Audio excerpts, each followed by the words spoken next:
Good afternoon, people. This is your boy Jon Mann, aka the Nappy-Headed Assassin, aka I Am Mandy's son, aka the Catman, aka the world's worst football prognosticator.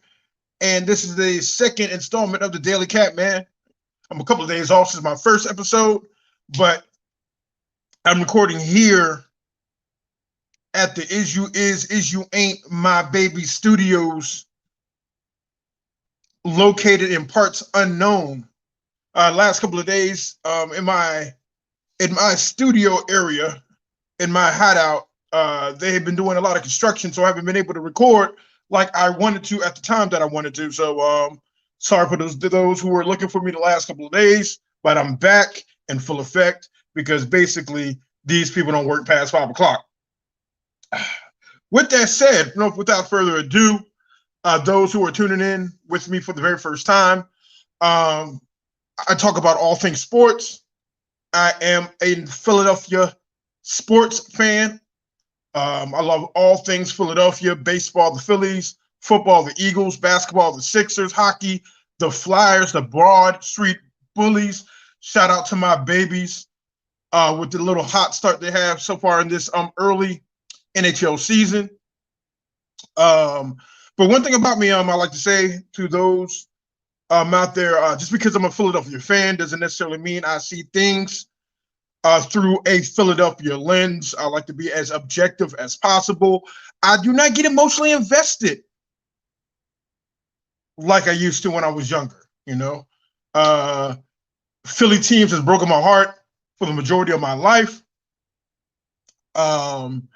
And I refuse for them to do any more damage to my feelings and my life from this point on. But that doesn't necessarily take away from my fandom. So I do talk about all sports. A lot of it is Philly slanted. Some of it is Philly slanted, but not as much as it would be Philly slanted. But I do talk about all teams, all sports and everything, all of the above. Thank you for checking me out. If you're following me or stumbled across me on Twitch, please hit the subscribe button. And you also can hit me up on Facebook, Jon Mann Baby, Catmann Do Sports, that's CatMannDoSports. You find me on Instagram at those locations as well. Also on Twitter, building up this platform. Today's show, I'll be talking about Philip Rivers' retirement. My top 5 NBA teams so far this season. The possible return of Patrick Mahomes. He's currently in the protocol, but he did practice. My Philadelphia Eagles hired a new coach, Nick Sirianni, offensive coordinator from the Colts. And I'm also speaking of new coach hires and things of that. I'll be talking about Black coaches and are they getting a fair shake in this hiring process. Just want to touch on a couple things like that. But I'm glad that you're here, glad that you're with me. And if you are not with me and you're not here, you're able to stumble across me on my podcast, all these would be in podcast forms, and you'll be able to locate this podcast under the Catmann Audibles on all your major platforms.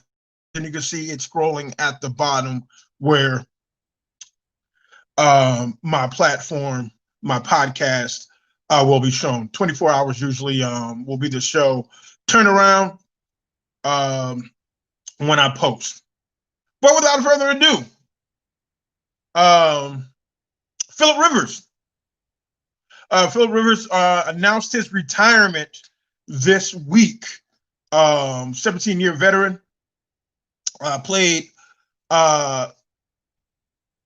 17, 17-year veteran, played with the Chargers and the Indianapolis Colts. 16 years with the Chargers, 1 year with the Colts. Domino effect. He's the reason, one of the reasons why Drew Brees is not in San Diego, which is weirdly unique. One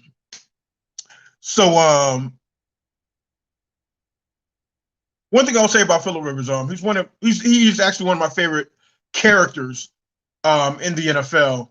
Has that down home, folksy, country attitude. You never hear him curse, but he was an excellent football player. He finished 5th all time in passing yards. Right now, he's currently 5th all time in passing yards and touchdown passes. I don't really carry that much stock in overall stats because things are inflated. In my opinion, we're in a passing era. It doesn't take away greatness, doesn't take away accomplishments, but I do not view stats as the end-all, be-all as great quarterbacks. I do not have Phillip Rivers in my top 10, and at some point I will give you my top 10 quarterbacks of all time. I do not have him in my top 10, but I do have him in my top 20 quarterbacks of all time. And when I break those down, the criteria, the things of that nature, why these are my top quarterbacks. In his next life, for what I've told, he's going to be a high school coach. And I wish him well. I wish him the best. I'm going to miss Phillip Rivers, and this is somebody who watches football semi-religiously. I just like the way his game. He had a pretty strong arm. The way he manipulated the pocket, the way he just not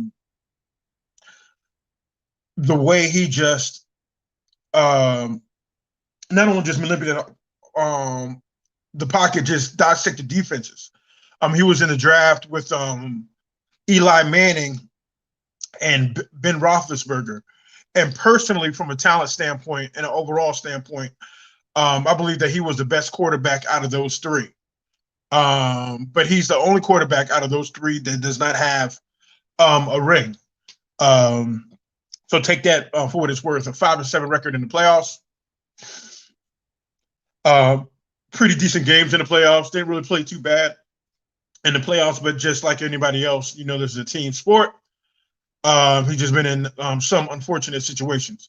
But, that's all I have to say about Mr. Rivers. I wish him well in his next life.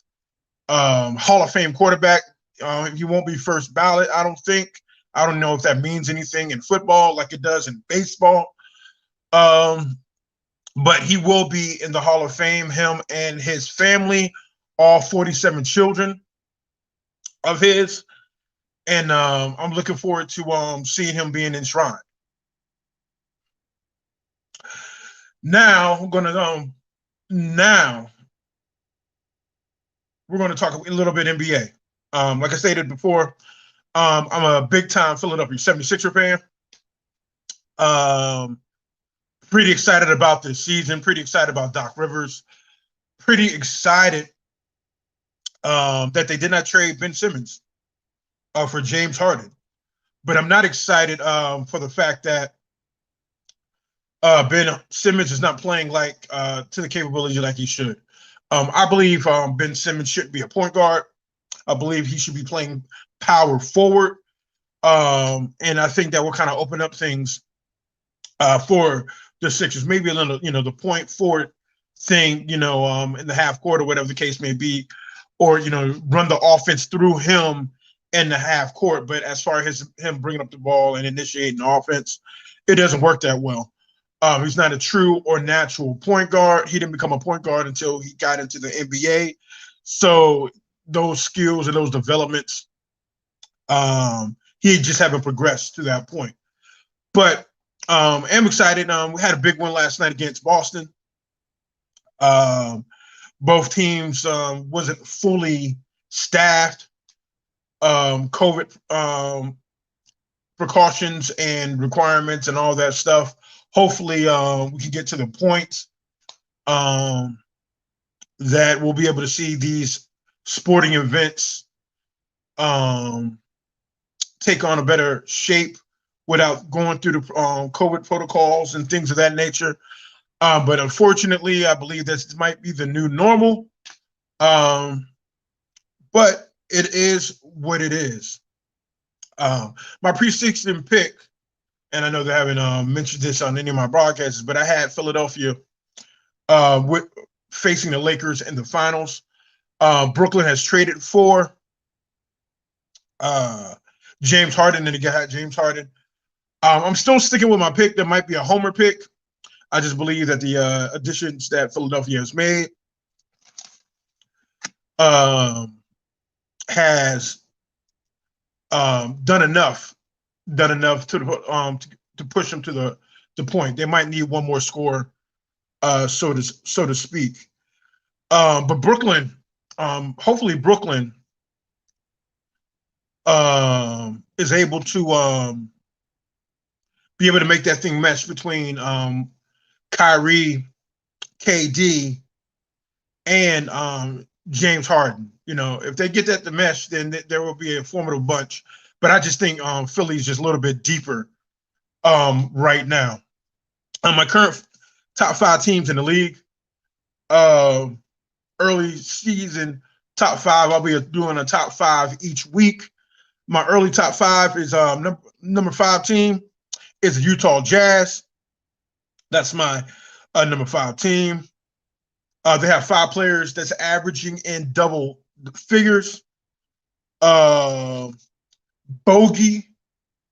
Bogdanovich, who bogarted that trade that keep him going to Milwaukee, is having a pretty decent season. But just overall, defensively, they're playing solid. Offensively, Donovan Mitchell is the man. And they just got, they got a solid team around them. My number 4 team in this preseason, in my first top 5 of the season, my number 4 team was the Brooklyn Nets. They were my number 4 team before James Harden came into play. But they lost their first game. They lost a tough one with the first game with Kyrie against Cleveland. Didn't seem like there was any offensive issues, but I still think depth might be a tad bit a problem with Brooklyn. If Brooklyn get that stored away, they will probably end up being the best team in the East. Won't like hearing I like saying that, but it is what it is. My number 3 team is the LA Clippers. They're an old team, so that window is going to be shut down quick. It's not like it back in the day, like in the 80s and the 90s, where you saw championship teams in their 30s and stuff like that. That doesn't happen anymore. You know what I'm saying? It doesn't. You know what I'm saying? In today's basketball, if you're 26, you're already a 14-year veteran, and which is crazy. That might be a slight exaggeration, but you don't see a bunch of old teams in their 30s anymore. Not saying that it was a lot of those teams back in the day, but you saw those teams more and more back in the day than you do now. Now you just see 1 or 2 players that's able to play significant minutes, but you don't really see like 6 or 7 players deep in their 30s anymore. And but LA has happened to be one of those teams that are old. I think like 7 of their rotational players all are 29 or over, which is crazy. But they're playing solid basketball. This might be their breakthrough year. They might be able to do a little something, but we shall see. My number 2 team, Milwaukee Bucks. I personally don't like the Milwaukee Bucks, and I personally think they're overrated. I know that's probably contradicting my top 5 right now, but I am very objective. And right now they are playing pretty decent basketball, and might be the best team in the East as we speak. Um, Chris Middleton shooting lights out. It seemed like Chris Middleton has been in the league for about 15, 16 years, but he's only 29. It seemed like he's been in the league forever, you know? But he's playing pretty decent ball. And the Greek Freak is doing the Greek Freak thing. I think he's very limited offensively. He is kind of like the Greek Freak is, 1.5 dimensional.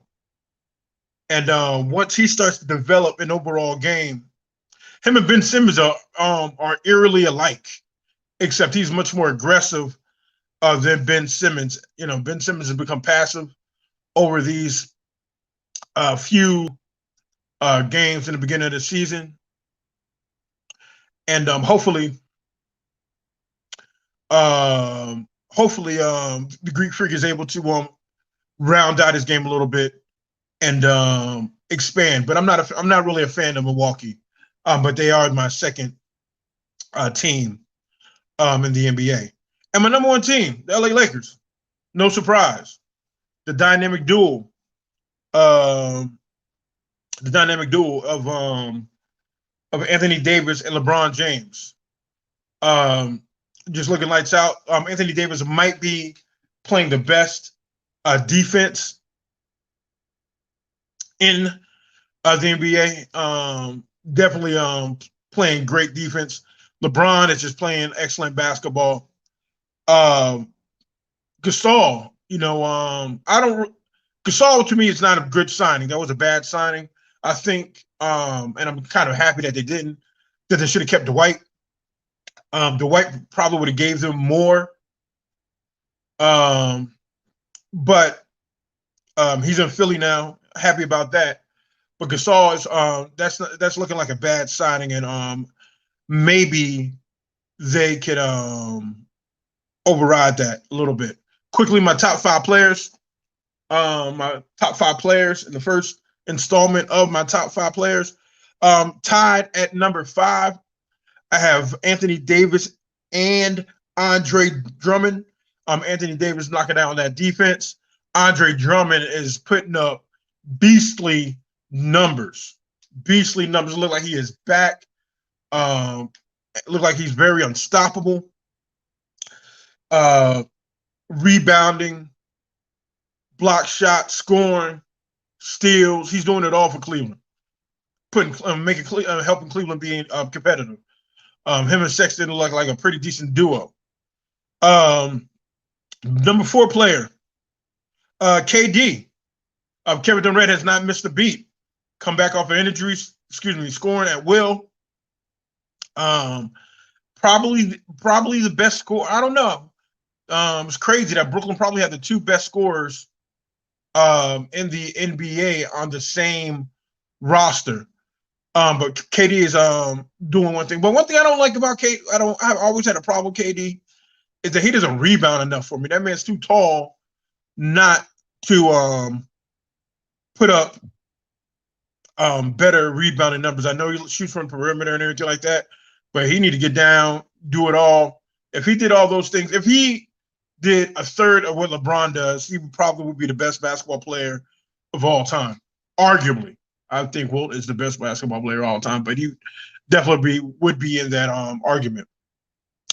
Number 3 player of my top 5 is Bradley Beal. Bradley Beal is doing everything he can. Washington just can't win. He's just lights out. There right now probably isn't a more explosive scorer in the NBA than Bradley Beal. He is completely unguardable, off the dribble, pull-ups, shooting threes. I mean, it's just everything he's doing, but he's just on a team that just cannot win. And we don't know if that's the Westbrook effect. I don't think so. But it's just unfortunate what's going on down there in D.C. Shout out to my family in PG County. Miss y'all, yo. My second player, top 5 player, is Nikola Jokic. big man, averaging triple-double with Denver.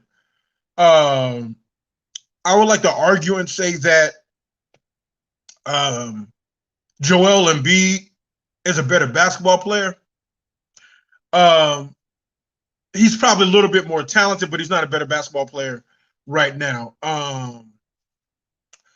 This guy can do it all. Like I said, averaging the triple-double, passing, rebound, scoring. His defense is not as strong as Embiid. Embiid is probably the better two-way player between the two. But with that said, he's just having another phenomenal season. And he's averaging, like I said, a triple-double. And my number one player of the week is the king, LeBron James.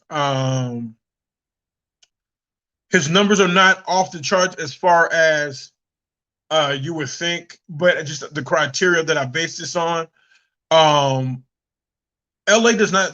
still doesn't have the best roster top to bottom, but they have the best player right now in they have the best two players right now in LeBron James and Anthony Davis, and LeBron's leadership, as usual, is pushing him through. So that's why I have him at the number one spot. Feel free to chime in. Feel free if you're watching, you have any comments or anything like that. This is interactive. I don't bite. So if you have any comments, any questions, whatever the case may be, do not hesitate to hit me up. Now we're going to go back to football. Patrick Mahomes. I'm over here making up names. Patrick Mahomes has been practicing. He is still in the concussion protocol. I do expect him to play this week against I do expect him to play this week against Buffalo. Man, I'm losing my mind. And I'll give my prediction on that Saturday on my playoff edition, my championship game playoff edition on Saturday. But personally, I'm kind of a little bit worried because if you have somebody that's in the concussion protocol still, I mean, these people know more than me, and they obviously have a lot more money and a lot more experience dealing with these things than me. So, him working out and everything like that, that's cool. I guess that they think it's okay while he's still in protocol. But I know this. Any accidentals will set that back, years, weeks, whatever the case may be. And the last thing that Kansas City really wants to do is start Chad Henne. And I would personally have Patrick and bubble wrap. That's I'm saying, that Patrick and bubble wrap. Like I said, my prediction show this Saturday morning. On my prediction show, approximately around 11 o'clock Central. I will give you my full breakdown of both the AFC and NFC championship games. Give you my picks. Currently, I am 7-3 in the playoffs. That is my playoff record, 7-3. And for those who are just following me, I've been doing picks throughout the year, and my season overall record was 153, 102-1. Last week of the season, I had my best week of the season. I went 14-2. All right. So that's that. Now, back to my Eagles. My Eagles hired Nick Sirianni, the Indianapolis Colts. He's been coaching for a while. He's been in the NFL since 2009. He coached in Kansas City for a few years before he went to San Diego.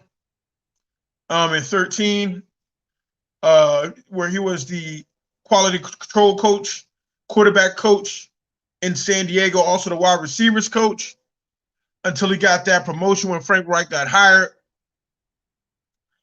Um, Frank Reich got hired in Indianapolis, and Frank Reich hired him to be his offensive coordinator.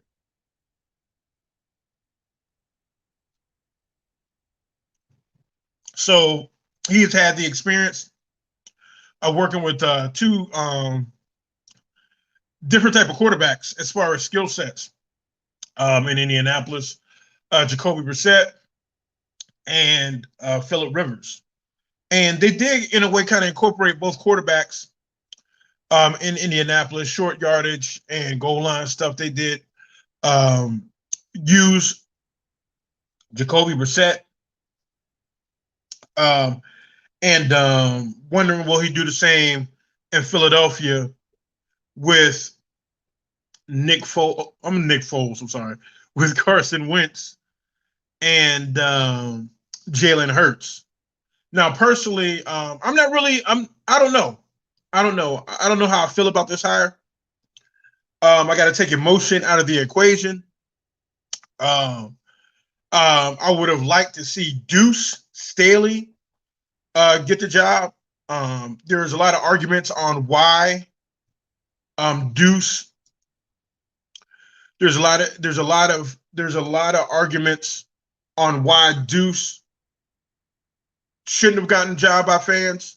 They like to bring up his experience, and he doesn't have the experience with calling plays, and all of that stuff. And I think that's a crapshoot, personally. And I'll touch on that a little bit more when I talk about black coaches and are they getting a fair shake.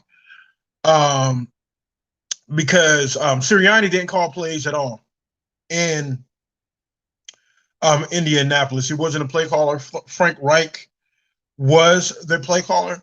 There have been successful coaches in the NFL that haven't called plays. So from that standpoint, I don't think that's going to make or break Sirianni.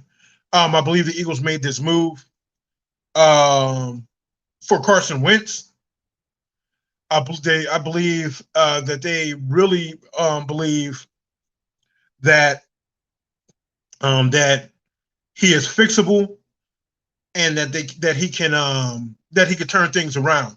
Me personally, looking how that roster is structured and looking at how that team is set up, I would trade Carson.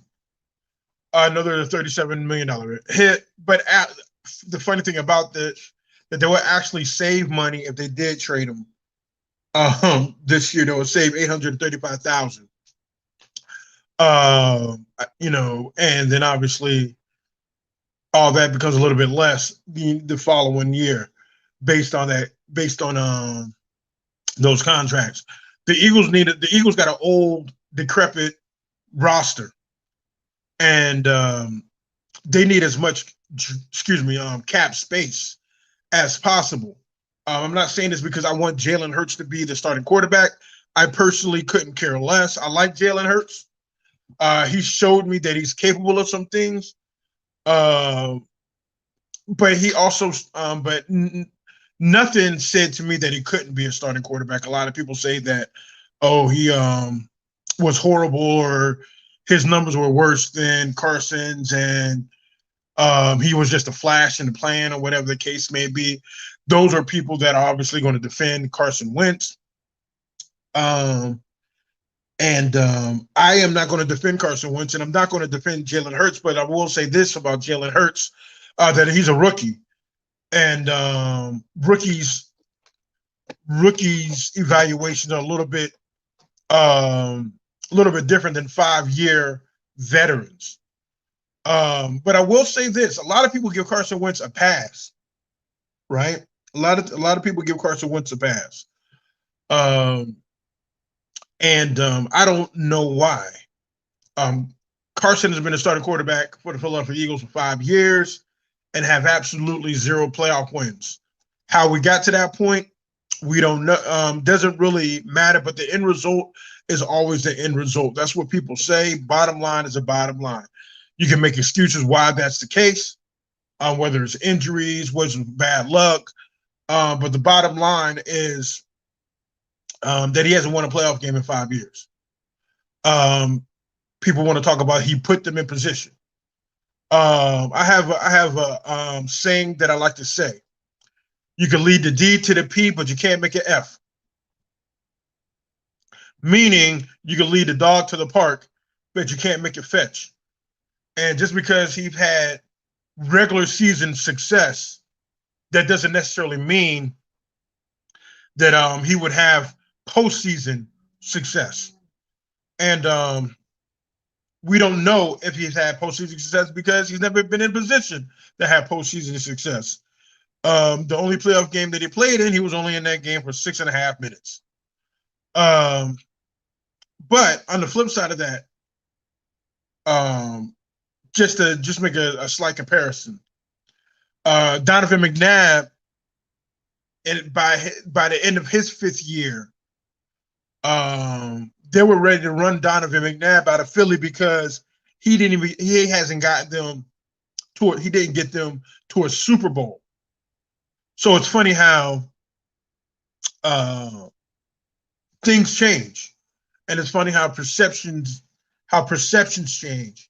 And I get it. Some people wanted Wentz to be that Superman, their golden boy, their whatever the case. And he hasn't really gotten there. It's just like it's that potential. We're always holding on potential, but Carson Wentz is like Sam Bradford to me. Another former Eagle quarterback, ironically. That Sam Bradford had all this talent, and he had this elite skill set, but it didn't translate to anything. And Carson, more and more each year, is looking like Sam Bradford to me, just a big, bulkier version of Sam Bradford. And his career might end up like Matthew Stafford's. And that doesn't bode well for me as an Eagle fan. I don't want that to happen because Matthew Stafford hasn't even sniffed anything near a Super Bowl, but organizations and decisions within organizations do have a lot to say about that. So I'm not totally oblivious, and it's not a true apples to apples comparison. Back to Nick Sirianni. I do wish Nick Sirianni well. As an Eagle fan, I am not upset that to the point that I'm going to boycott Eagles fans because they didn't hire Deuce or Eric Bieniemy or anybody else that I would like to see. I am glad that it's not Josh McDaniels. I will go on record and say that I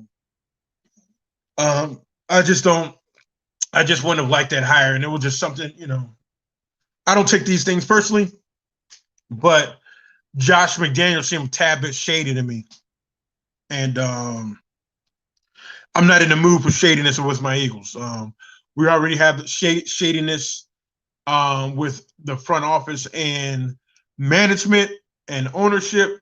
Definitely don't need shadiness with my head coaches, But, I wish him well. Good luck. Fly, Eagles, fly. And I hope he is able to turn around this thing. Like I stated before in the beginning of the show, there's a couple of things I wanted to talk about, and the main thing that I wanted to talk about on today's show are Black coaches getting a fair shake in regards to the interview process. As you know, that there are only currently in the NFL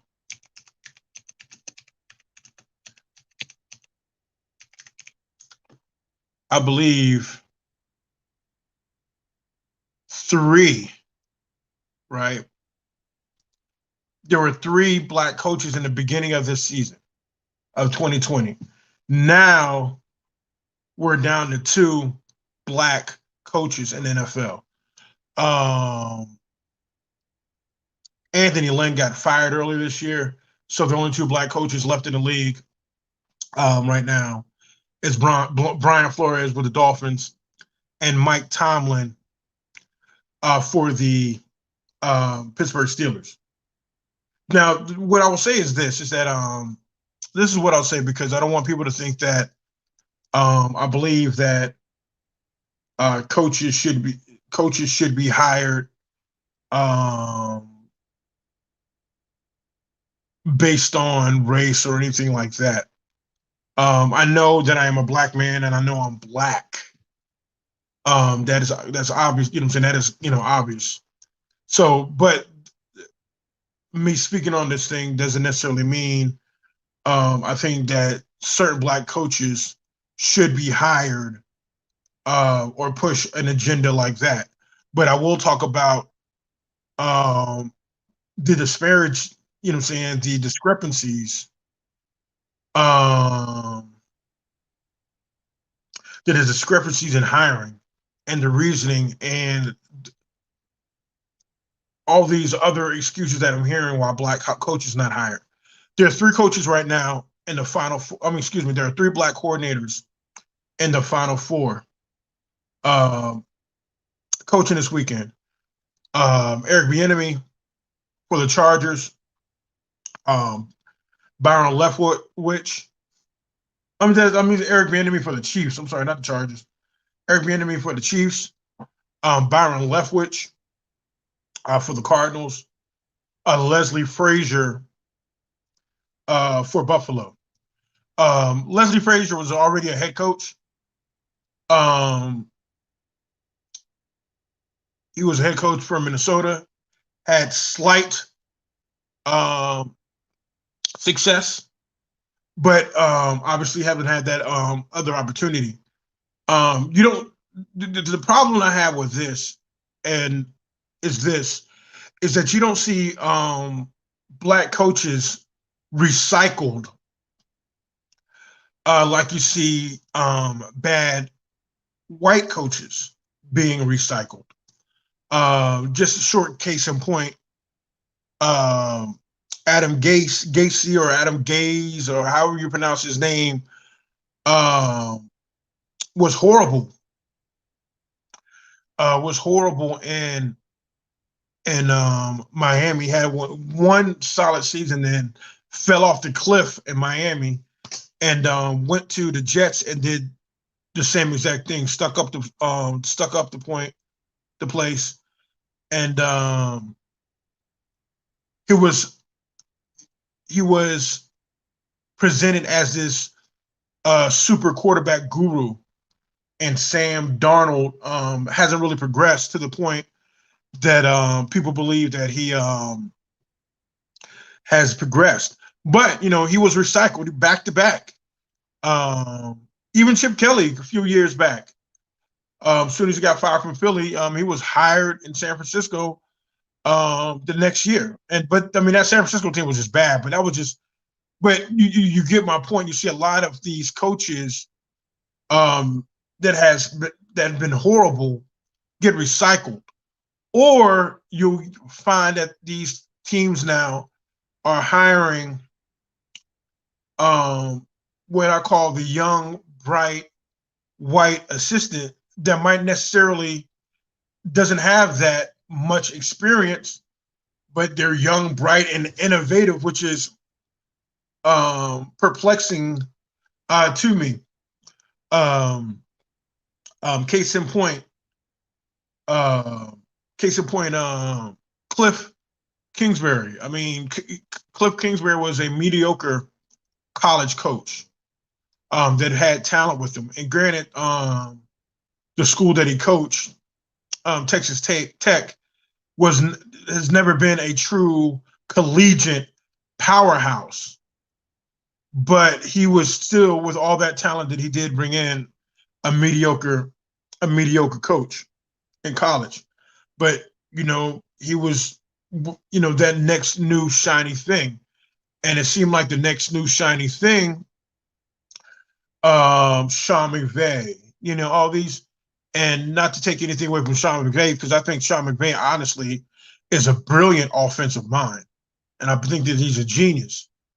But a lot of these coaches, um, when it comes to other coaches that have probably stronger resumes, are getting looked over. Eric Bieniemy has been offensive coordinator of a team that went to the AFC Championship game 3 years in a row. His quarterback swears by him, the team swears by him, and his boss swears by him. Now, people would like to say, is that Andy Reid or whatever the case may be, or whatever? That's any coordinator. If you're not in a true leadership role where you run everything yourself, you can say that about anybody. How much of this is because of that? So you'll never know how good somebody will do. And to touch on Deuce in this regard,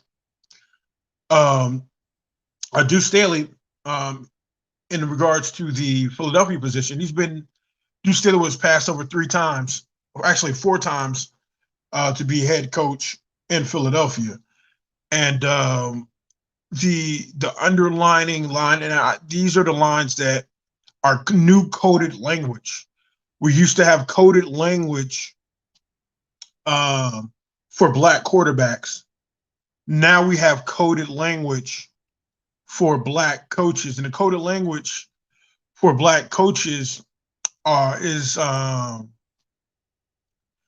have the experience, or that's one of the phrases that I'm hearing, that he needs the experience, or they like to throw up, oh, he needs to be a coordinator.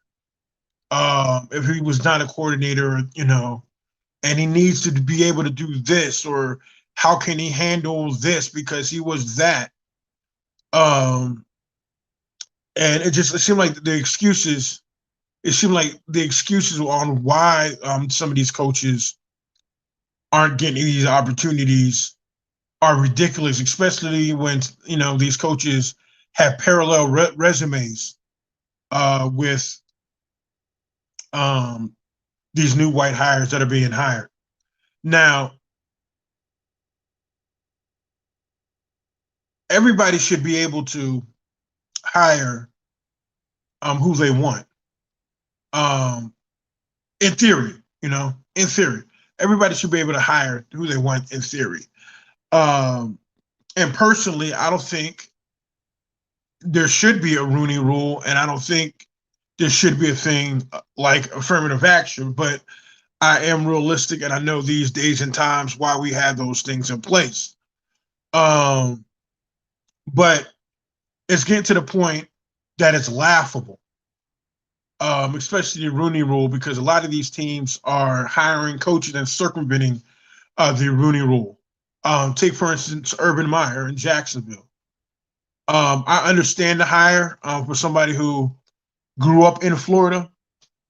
I understand the hire of Urban Meyer, but Urban Meyer doesn't have any NFL experience.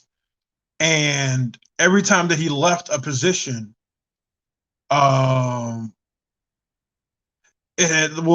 least the last 2 positions that he left, there have been some questionable things behind those decisions on why he left.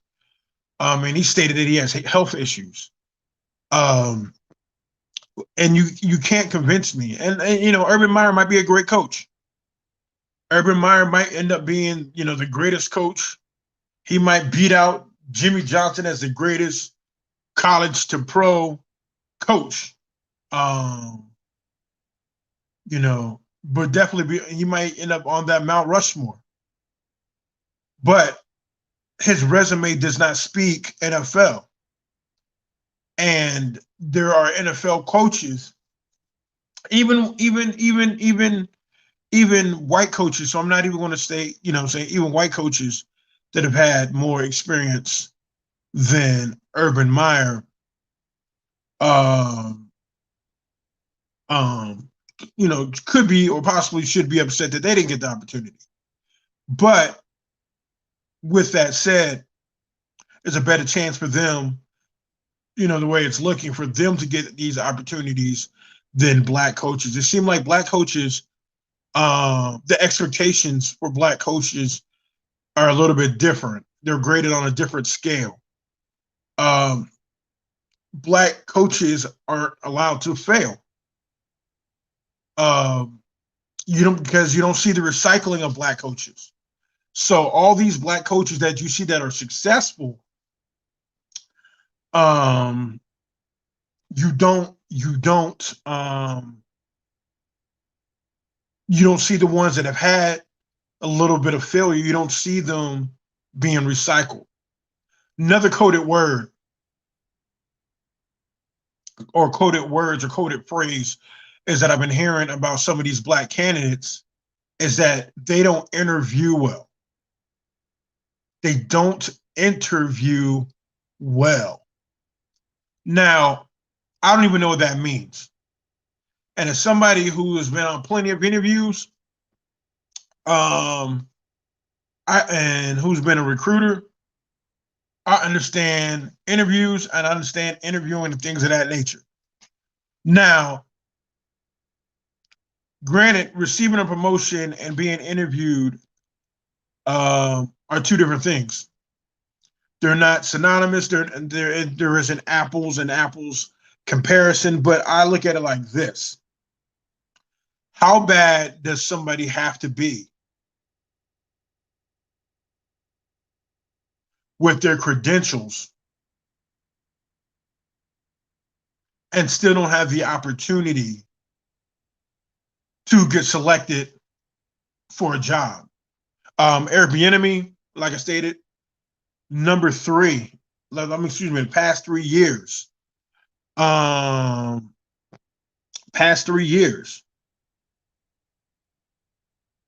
AFC Championship game appearances and offense. Coordinator before him, Matt Nagy. All right. 1 year. 1 year he was offensive coordinator. And he's still under the Andy Reid tree. 1 year as a coordinator. Didn't call plays. Got the job in Chicago. Ask Chicago fans, the Bears fans, how they feel about Matt Nagy right now.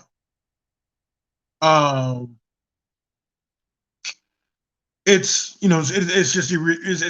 ridiculous.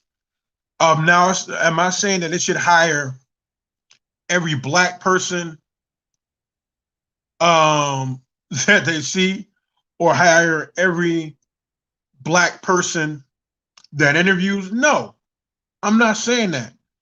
But you can't convince me. And maybe Houston, who is left, might hire Eric Bieniemy. And I think the sad thing about that hire, and even though I believe that Bieniemy deserves it, but I believe that hire is to pacify Deshaun Watson, because he is completely upset with and about that situation there in Houston. So those are the things that I don't understand.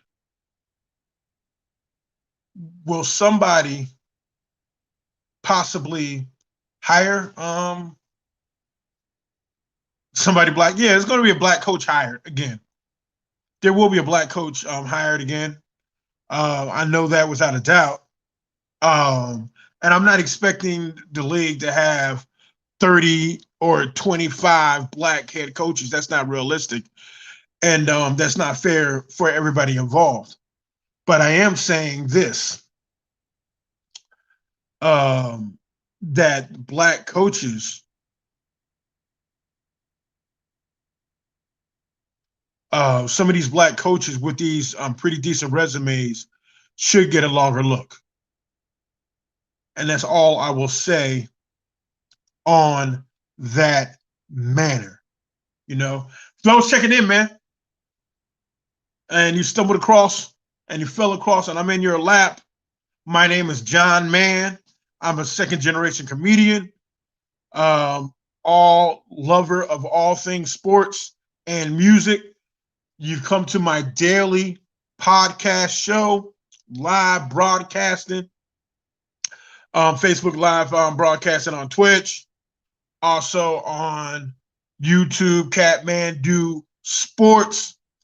If you have missed any of this program, you can find these programs on Facebook. Excuse me, on Facebook page Catmann Do Sports. That's CATMANNDO Sports. IGTV under Catmann Do Sports. Also under my other handle, Jon Mann Baby. That's JONMANNBABY. You can find me on various platforms as far as where you listen to your podcast. See it scrolling at the bottom. Google Podcasts, Amazon Music, Anchor, TuneIn, Transistor, Spotify are some of the places that you'll be able to find my show. My show will be under the Catmann Audibles. Like I said, like I stated, Catmann and Audibles. I'm saying that's the name of the show. So if you're looking for it, if you're looking for this place or looking for my show, that's what the show is called. Quick recap before I get out of here. Talked about Phillip Rivers, his retirement. Talked about the NBA. Gave my top 5 NBA teams so far this season. My top 5 NBA coaches. Talked a little bit about Patrick Mahomes and his return to the practice field and then getting ready for the AFC Championship game, despite still being in the protocol. And I talked about the Philadelphia Eagles, those checking in. I'm a diehard Eagles fan, and their brand new coaching hire of Nick Sirianni. Spoke about that. Also, last but not least, I also spoke about black coaches, whether or not they are getting a fair shake in regards to being hired. Do not hesitate to hit me up. Everything that I mentioned, everything you see scroll at the bottom, those are the ways that you can reach me. If you want to comment in the comment section, that'll be cool too. Give me a 24-hour turnaround for any type of emails. My emails are both JonMannBaby at Gmail and CatmannDo at Gmail. Once again, live from parts unknown, recording in the Is You Ain't My Baby studio. This is your man, Jon Mann. I'm signing off. Looking forward to seeing y'all tomorrow. Approximately 4:30 is when I'll be going live. Thank you. Have a safe and wonderful day. Peace and nappiness.